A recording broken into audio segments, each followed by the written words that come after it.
Hello বন্ধুরা, তোমরা সবাই কেমন আছো? দিনটা ছিল জন্মাষ্টমী।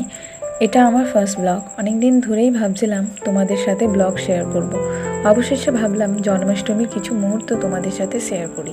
আর এখানে পুজোর সব আয়োজন করা হয়েছে, জামা, ফল, মিষ্টি। আর এখানে আমাদের গোপুসোনাকে রাখা হবে পুজোর জন্য।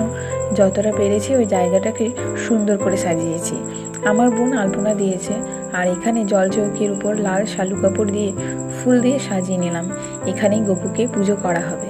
তার সাথে দোলনা আর সিংহাসনটাও রাখলাম আর ফুল দিয়ে সাজিয়ে নিলাম। আর এখানেই নিজের মাথায় গঙ্গা জল নিয়েছিলাম। আর সব কিছুতে গঙ্গা জল, তুলসী পাতা ও কর্পূর গুঁড়ো দিয়ে নিয়েছিলাম।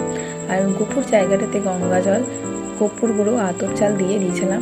তারপর ফুলের মালা, ফুল, তুলসী পাতা, আরও যা যা ফুলের মধ্যে সেগুলো সব আলাদা করে ঠিক করে সাজিয়ে নিলাম।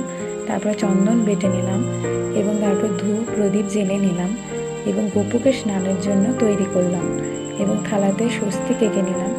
তারপরে প্রথমে পঞ্চামৃত মানে দুধ, দই, ঘি, মধু, শর্করা দিয়ে স্নান করিয়ে নিলাম। তারপর সাধারণ জল দিয়ে আবার স্নান করালাম।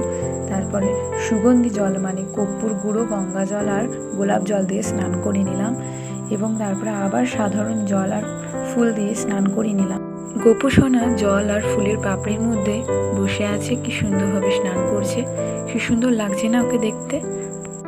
গোপুসোনাকে স্নান করানোর পর ওর গাটাকে মুছিয়ে দিলাম এবং তারপর নতুন জামা নিবেদন করা হলো এবং ওকে মুছিয়ে নিয়ে নতুন জামা পরিয়ে সাজিয়ে নিয়ে নতুন জামা, নতুন পাগড়ি, নতুন বাঁশি, মালা সব পরে ওকে ওর জায়গায় বসিয়ে দিলাম। আমাদের গোপুসোনাকে এখন দেখতে কি সুন্দর লাগছে, তাই না? এই বলটা ওর খুব প্রিয়, তাই ভাবলাম এই খেলনাটাও ওর সাথে দিয়ে দিই। তারপর জল অর্ঘ্য করলাম, যেখানে জল, আতপ চাল, ফুল, তুলসী পাতা, দূর্বা দিয়ে অর্ঘ্য প্রদান করলাম। তারপর গপুর কপালে শ্বেত চন্দনে তিলক এঁকে দিলাম। তারপর পুষ্পাঞ্জলি, ফুলের মালা এবং প্রণাম করে নিলাম এবং তারপর ভোগ নিবেদন করলাম, যেখানে 5 রকমের মিষ্টি, দই, রাবড়ি, চকলেট এবং 5 রকমের ফল, তার সাথে তালের লুচি, ফুলুরি, মালপোয়া, নারকেল নাড়ু, তালের ক্ষীর নিবেদন করলাম।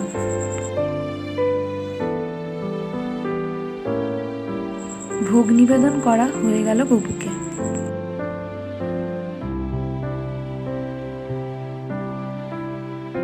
পরে গপুকে মিষ্টি আর জল খাইয়ে দিলাম এবং ভালো করে মুখটা মুছিয়ে দিলাম।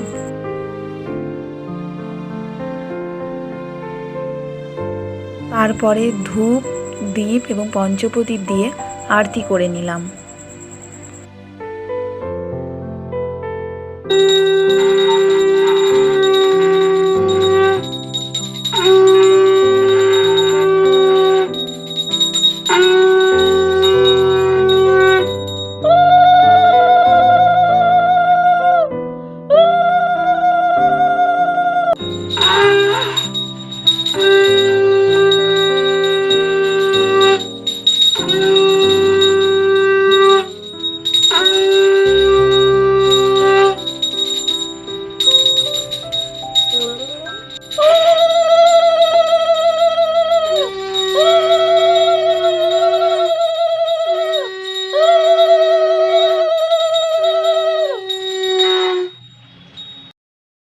পুজো শেষ হলো।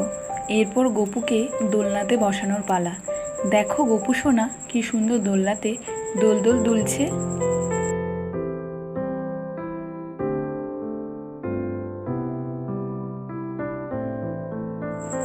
তারপর প্রসাদ খেয়ে দুপুরের খাবার খেলাম। তারপর সন্ধ্যাবেলায় আবার গপুর জামা চেঞ্জ করে সন্ধ্যাতে ভোগ নিবেদন করলাম, যেখানে মিষ্টি, মাখন, চকলেট, নাড়ু, ফুলুরি এইসব আবার দিলাম এবং তারপর মিষ্টি আর জল খাইয়ে দিলাম। তারপর আবার ধূপ, দীপ এবং প্রদীপ দিয়ে আরতি করে নিলাম। এইভাবেই জন্মাষ্টমীর দিন শেষ করলাম।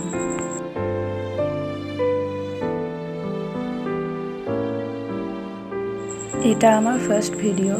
যতটা পেরেছি ভালো করে গুছিয়ে বলার চেষ্টা করেছি এবং তোমাদের সাথে সেই মুহূর্তগুলো শেয়ার করার চেষ্টা করেছি।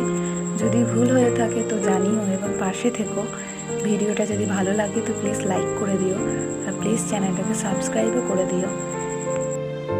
চেষ্টা করব আরও ভালো ভালো ভিডিও তোমাদের সাথে শেয়ার করার।